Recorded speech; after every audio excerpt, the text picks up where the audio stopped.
choose your area of disruption, right?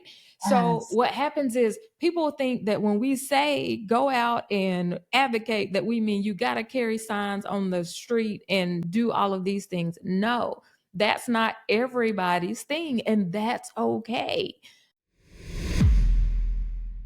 I'm excited to introduce you all to our guest on this episode, Dr. Raymona Lawrence.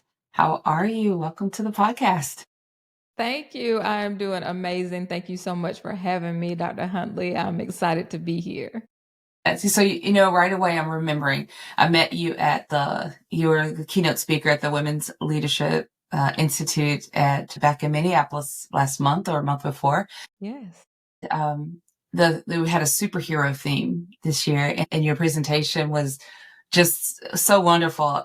And you shared your superhero name, and now I need to write it down this time. I want you to, if you don't mind. Is Dr. Ray Holla, Her Excellence. And so my name is Raymona Holloway Lawrence. And so it's just a short portion of my name. And then I just took the liberty to add Her Excellence on the end. So I wrote it down this time because even when I reached out to you, I was like, oh, I'm trying to remember that. I just love that so much. I'm still working on mine. Yes. But so everyone's listening, going like, what's the backstory? What's all this? Don't worry about it. I will fill you in. As you get to hear our conversation and get to know her, you'll understand a whole lot better the content. So I am really excited that you're here. I'm looking forward to our conversation. I knew when I met you that day and just spending some time with you, hearing your speech and seeing you engage and talking with you, I knew that I wanted to bring you onto the podcast as a guest. And I think just your energy, everything that you are, that I got to get a glimpse of is what I thought I really want my audience to get a glimpse of that, and to really make sure that you're introduced to maybe some people that are in my community that don't know who you are yet. Thank you. So, as I often like to do when starting the podcast, is I want you to introduce yourself and tell us about, who you are, what you do, and then we'll start kind of diving into your journey. Yeah, so I always start by telling people my lens, and because your lens is how you see the world, and it helps people to see through your eyes a little bit and why you think the way that you do. And so I am an African American female from the Deep South who was raised at the corner of black and blue. I always tell people that because being raised as a woman that's African American in the Deep South has its challenges, and it has a lot of fun as well. A lot of things about being raised in the South and not in the city was wonderful. But I also had a father I have a father who is a police officer and a black man. And so that gave me a lot of insight into the world. One, it gave me an insight on my privilege because I was able to just walk into the police department and say, hey, buzz me back. And people would just let me in these locked spaces in this department. But when I looked out around me in the environment, I realized that everybody didn't have that story. And so that is part of the way that I was shaped into thinking about, how do we think about social justice? How do we think about ensuring that we use our own privilege to help other people? So having my experience as a black woman in the South with a dad who was a police officer, and I was born with a chronic disease, a genetic disorder called sickle cell disease. And so I then had to navigate the healthcare system. And so all of those things together came at this intersection of me getting a degree in public health and me really wanting to help other people who had sickle cell disease and wanting to make sure that I looked at disparities and inequities and all of the things. And so I really became interested in community engagement and how do we make sure that people have a voice and they have their superpower, they find that. And so that's what shaped me as I grew up from that foundation of being born in the South as a woman of color, and then growing into what I became as I studied public health and wanted to go out and change the world. So yeah, that's a little bit of the origin story. Love that. And I love it's really important how you say, let me explain to you my lens, Yeah. because that's something we all need to remember. Mhm. Our perspective, the lens that we view the world is unique. And I think that also strengthens us as public health practitioners. We have to realize Absolutely. that, our perspectives matter and are important and, Hmm. are part of that superpower. Yeah. So I'm curious. This is a question that I love to ask also. And so just your introduction, just kind of curious, at what point did you first understand public health or start to think about public health as a career? Not till after college, really. I did not know anything about public health. I actually wanted to be a physician because having to navigate the medical system, I thought this is the way that I'm going to impact sickle cell disease. And I always, from when I was a little girl, said I want to be a doctor that works with sickle cell disease, not knowing what it would end up looking like in the end. And so as I did that, I went into how do I do internships with medical doctors, with physician's assistants? And I did a 600-hour internship with a physician's assistant out at Augusta at the Medical College of Georgia. And as I did that, they said, I don't know if this is the thing that you really want to do. It's not a great lifestyle. They were just telling me all of the things, just really wanting to give me a full picture of what I wanted to go into, saying it's an amazing career, but the lifestyle is maybe not what you want.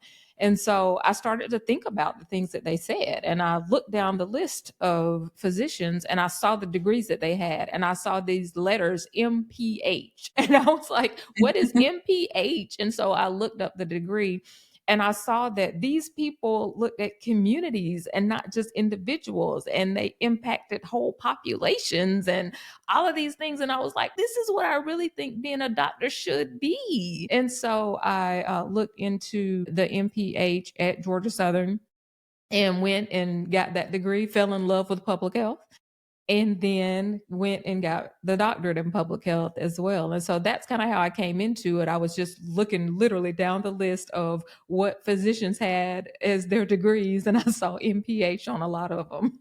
And I went Yeah. down the rabbit hole from there and have just fell in love with public health.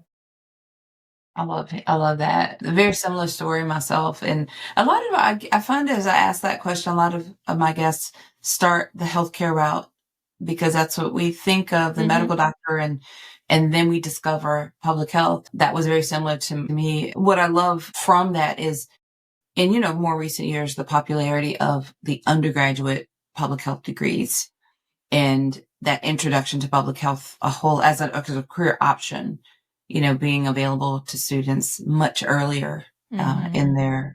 in their journeys and starting to understand what public health is a whole lot sooner rather than kind of stumbling into it later because it was Yeah. much later for me by Yeah. the time I stumbled into public health. But I Yeah. do like that shift. And it's so unfortunate because people don't go to school, go into their college years and say, oh, I want to major in public health. It's just not something that they have seen. And so I think we really need to get out into the forefront and let people know how great public health is, because public health seems to be like a feeder degree. I Mm, know that, okay, you came from biology or you came from nursing and now you found public health.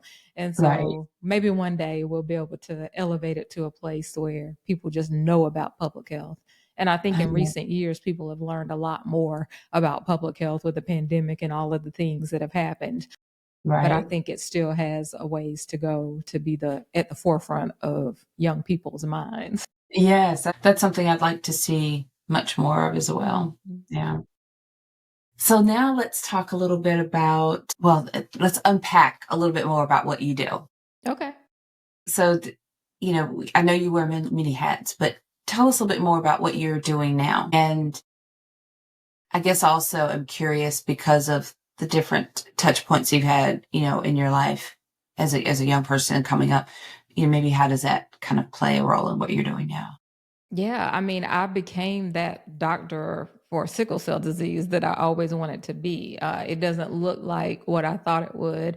I'm a professor of health policy and community health at Georgia Southern University. And so I've risen to the top ranks of being a professor and done all the things to really become a researcher in sickle cell disease. And so I used to always say, I want to be an expert in community engagement in sickle cell disease. And I would say that as a very young professor. And my life just started to unfold that way. Right at the end of the time that I was an assistant professor, I got a $9.8 million grant for sickle cell disease, where we looked at transitioning from pediatric to adult care in sickle cell disease. Because what people don't know is that, when you're growing up, you're making a transition to adulthood, and you got to think about, where am I going to go to college? Where am I going to live now? How do I, again, navigate healthcare just in a normal sense? But when you put a chronic genetic disorder on top of that,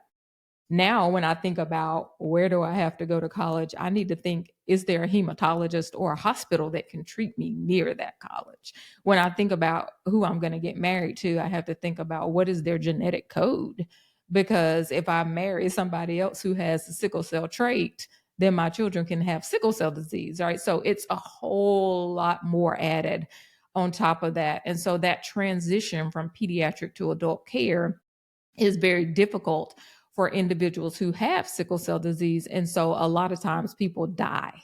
And so what we try to do is to bridge the gap between pediatric and adult care. And that's the work that I've done very heavily for the last 7 years with that grant. Is we were looking at, if we add a peer mentor to this individual who is transitioning to adult care with this chronic disease, does it make things better for them? And so just a lot of work with, how do we engage communities? How are we sure that we are doing true, authentic community engagement, and not along the lower ends of the community engagement continuum, where we just do outreach? But how do we move to this idea of shared leadership, where we have individuals truly making decisions and being a part of this bi-directional conversation that we have with researchers? And so lately, I've been very interested in this idea of psychological safety in multi-stakeholder partnerships. And so, can we bring in community members with academic team members or with physicians, and have them come in and be safe in that collaboration? Can they take risks without feeling like they'll be ridiculed or embarrassed or have any kind of other issue with this partnership? And so I'm very interested in, how do we make partnerships happen across these multi stakeholder teams? And so that's the work that I'm doing now. So yeah. That's intriguing because, we hear that's a topic of a lot of conversations. I'm going to use air quotes, almost conversations. Hmm. But at conferences like, these large public health conferences like the APHA where we were, when you listen in on the panel discussions, and it's not new, it's the same theme that rises. Well, we need to have these difficult conversations. And I hear that, and it almost frustrates me. Well, no, it frustrates me. Hmm. Because there's this point where we realize, yes, that's what we need to do. And then there's the point of actually doing that. So, speaking for myself, Black woman, also, I spent my first 10 years, well, I was born in New York, but then the first year I moved to Mississippi. So in those first 10 years of life, I was in the deep South, and it's a whole different mix of culture. Yeah. And very unique. So, fast forward, I've had just a lot. Now I have a blended family. And so my whole life, I'm saying this to say, my whole life has been having difficult conversations. That's just what I've always had to do. It's not like I get to choose to have it or not have it. So when I think about public health now, and our leaders that are saying we need to have these difficult conversations, almost as if we have the option to wait until it's whatever we get it right to do it. Like it's not optional. So when you talk about the work that you're doing, and, I wrote down psychological safety. I like that phrase. Like, how do we, and this is a heavy question, but really timely, I think, how can we, those of us that feel like, well, I do this every day, all the time, and then maybe we are in some of these organizations where they're talking about making the move, but they're not moving. How can we pour a little fuel on that, or maybe take a little bit of a lead to do some of those things? Because I love how you're initiating, and you're actually, this is what you're doing. Like, how do Mhm. we get some of the, some traction in some of these other areas where they're still talking about having the conversations instead of diving in to have the conversations? Yeah, and I think a lot of times when we talk about these conversations that you're talking about, what happens is we skip over the real work. So we have these conversations, but the real work starts with us. So you can't take your inclusion hat off at home and then come to work and say, "Oh, I'm inclusive and I do all these things and I really care about communities and all of that." The work has to start in the individuals because the individuals make up the organizations. And so I think that's a huge issue because people say, that's the touchy feely stuff. I don't want to hear about that. Dr. Ramona, give me a checklist of things that I can do to be inclusive. I'll check that list and then we'll go to the next thing. And it's like, whoa, no, it's not happening. And that's why we're not making change. The next thing that we're doing is that we're not listening. So I was just doing a project. We did all of these focus groups. I looked at the survey that they put together from the focus groups, and it didn't say anything that the focus group said. And it's because the academics said, here are the things that we're thinking about and we think they need to know. So we'll put this on the survey versus what the people actually said. And so we have this kind of thing as academics sometimes where we're like, we know the literature, we know the things that we've been trained on, and we have that tunnel vision and we say these are the things we're going to put down. But if we took what the community actually said and say, let's talk now about how we can translate this into real action, then we could make something happen. But what we're doing is we're doing these performative things where we bring the community in and we say, hey, tell us what you think. And then we say, but we're going to think what we think. And then we're going to put together these programs. And so I think that's where the disconnect is. And so what can we do? We can bring it up and say, hey, I don't see what the community said reflected here. We Mm, have got to take this, what they've said, and think about how does it work? Yes, we have wisdom as academics on some things that work, but after that, how do we make sure that we use the wisdom of the community as the foundation for what we're doing? And so we have to constantly bring it up. We have to have people who have the community's best interest at heart and that they are willing to again have those hard conversations. The hard conversations are with ourselves and it's with our colleagues when we say no, no, no, I don't see the words that the community used here. How do we translate this in a way that it works? And it's hard because funders ask for different things. There's a lot of dynamics and I get that, but we also have to say how do we challenge, and my thing in my life and in my businesses, I say I challenge broken systems that keep people from reaching their highest potential. And so it's like we've got to challenge these systems where just get funding because the funder says we want to do this and then we try to maneuver our way into answering this funding. Right, we've got to yeah. think about the communities and really truly be advocates, and that means having community members voice there at the table and listening to that voice when they speak. Yeah. Thank you for that. I think that is, I mean, that puts it in a way that I think no matter where you are listening, like if you're even as a student, Hmm. there's some action that we can take, that Absolutely. active listening and then kind of speaking up. It's like I put down even advocating for the community. It's a different level of or different way of thinking about advocating for the Hmm. community. Like in those meetings saying, hey, the community said this, but I don't see it reflected in what Hmm. we're putting out there. Hmm. Make them accountable. Yeah. Sometimes I think our researchers and leaders that are putting these questionnaires together can inadvertently leave that out. But if Hmm. someone's tapping them on the shoulder, I'm not going to assume that, like, well, we're going to have our own agenda, but maybe sometimes they're used to doing it that way. But if somebody in the room is going to tap them on the shoulder to say, well, wait a minute, I was there when the community said this, but it's not reflected here, Hmm. then, that's something that we can respectfully bring up. And you Yeah. don't have to be the leader of the meeting to be able to interject your your thoughts. There's always that point on the agenda. Any other business? Any other questions? Yeah. Raise your Yeah. hand and bring that up. Yeah, and that's me. My hand is constantly up, and people are like, they bring me in to do engagement work, and they're like, oh my gosh, we did not know what was happening. But it's a good thing because I'm constantly the person that's saying those things. And I tell people, choose your area of disruption, right?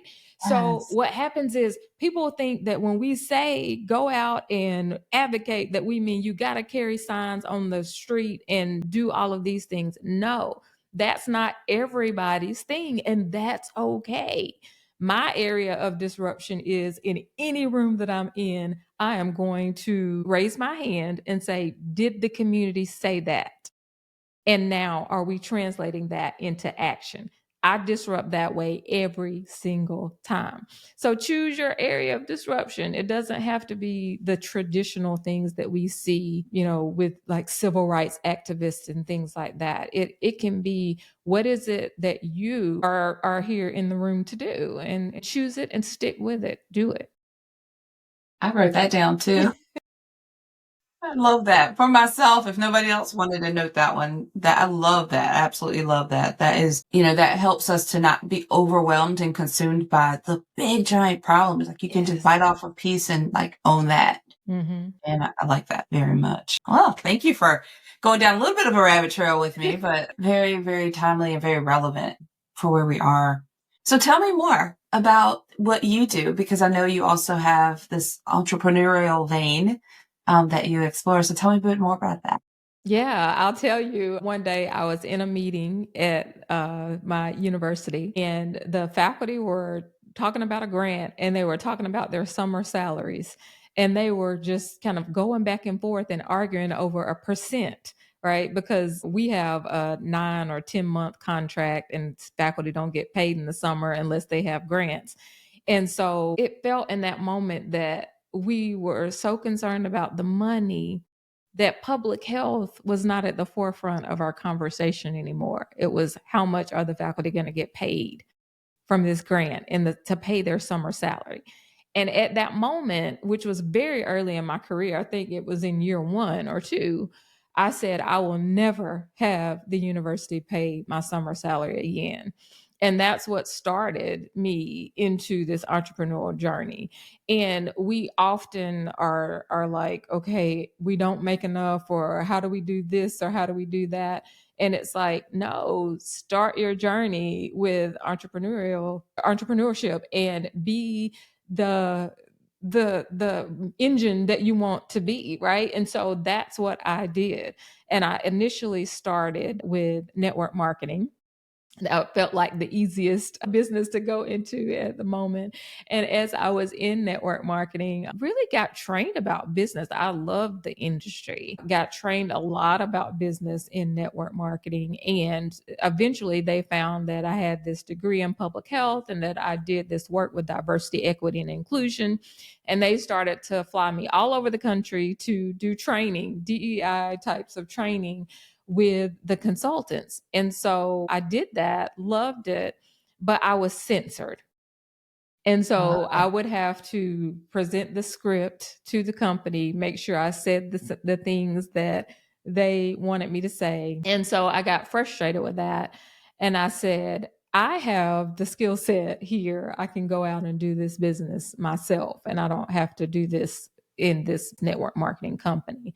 And so I did. And I started speaking, coaching, consulting as it related to DEI, networking, those types of things within companies and teams, and really started on my speaking journey. I've consulted multiple pharmaceutical companies and different organizations, the Georgia Council of Court Administrators. I mean, I've done a lot of different things with people looking at this idea of multicultural teams, multi-stakeholder teams. How do we bring people together to ensure that they are able to do the work of mainly public health or sickle cell disease? And so eventually, though, I said, well, I am teaching, I'm opening all these doors. But when I open the door, a lot of times the business owners don't have the skill set to walk in the door that I opened. So I said, they need these skill sets, they need the systems. And so I started an agency called the Systems Boutique. And within the Systems Boutique, I set up the back end system for women and minority business owners. So all the tech and the team that a person could ask for is all in one system. And so I run that agency as well as the speaking, coaching, and consulting that I do with companies. And so, yeah, that's a little bit about my entrepreneurial journey. I love your story because I think, I mean, that's going to resonate with a lot of people as well. But I like that you're such a great blend. Like you have this traditional career that you love and that you're excelling and thriving. And that is very foundational. But you also have this creative entrepreneurial vein and this way that you're pulling and supplementing and filling in. Like you said, you decided, I love that you decided I'm not going to, the university is not going to dictate, or I'm not going to be preoccupied with my summer salary from the university anymore. Mhm. And then you write your own way and your own path, and they're very complementary. And I think it's like you get the best of both worlds, but you're also inspiring and teaching. And I'm sure people are just, being inspired by watching you and what, you're doing and how they can also lead and do in a similar way with something that is a topic or an area or, that's near and dear to their heart as well. Mhm. Have you found that to be the case? I'm pretty sure. Yes, people ask me all the time, especially other academics, how do you get out there? How do you figure out, how to merge academia and being an entrepreneur? And I mean, I love it. I love systems. I love to think about how to connect the dots for people. And I do that as an academic, right? So I have Yeah. to teach students, especially undergraduate students, how do you know how you go from your lit review to actually putting on a public health program? There's a lot of steps in between there. So how do you connect the dots between all of that? Because they're like, how do my objectives even relate to this needs assessment, and how do my activities relate to, and so it's confusing. And that's how it is with entrepreneurship too. People Right. are like, I don't know how all these different things fit together. I have all these apps, the programs, what in the world? And so I just do the same thing, but just Yeah. in a different way. And academics are authors, right? So are entrepreneurs. Academics have courses that they could teach other people and sell. So do entrepreneurs. So there are so many similarities, and I Right. just set the systems up in between so that everybody is able to have that functioning back end that they need to Right. really have a professional business. Love that. Well, I know we're going to have links to connect with you on our show notes page because people are already thinking, I've got to talk to her. So we'll make sure that we have that. So as we're going to have to kind of wrap up. I'm thinking, oh, I could keep talking to you, but I was like, I'm be cognizant of time. So one more question Sure. as we wrap up. For anyone listening that might be interested, something similar to what you're doing, is there one bit of advice that you could just share with them? Is there listening like one thing that you would just kind of drop, a little gold nugget to drop for somebody that's thinking about, maybe they're an academic and they're thinking, how do I do this? Or they're just thinking, how do I get into some area that you've touched? What would you suggest? I would say discover your own brilliance and what that is. I read a book by Dr. Patrice Buckner Jackson, and it was Disrupting Burnout. And she talked about how you disrupt burnout, which is what we often have in academia and education, and how you actually discover your brilliance. And in this book, she talked about, here are the things that you do to discover this brilliance. Think back, not what you've been trained to do, but what do people ask you about, even since you were little? And I thought about that and I was like, people have always asked me to like be on their team, help them solve puzzles. I was able to connect dots for people. I always have thought in systems, and a lot of people will say, here's one incident that happened, but I see like all the things that have happened around it. And so that's my brilliance, thinking in systems, thinking about big picture, connecting the dots for people. And then I use that to say, okay, now how do I monetize this? So now what are the things that I can do? Not just one thing, think about a few things that you can do once you figure out the brilliance to monetize it.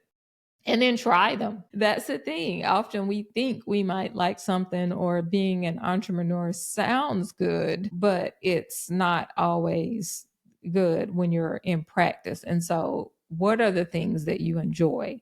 What would you really want to do for the rest of your life? What actually fits if you want to be a continue to be an academic? Because you have to think about, I still have to write papers and grants and teach and do all of those things to get evaluated as a successful professor.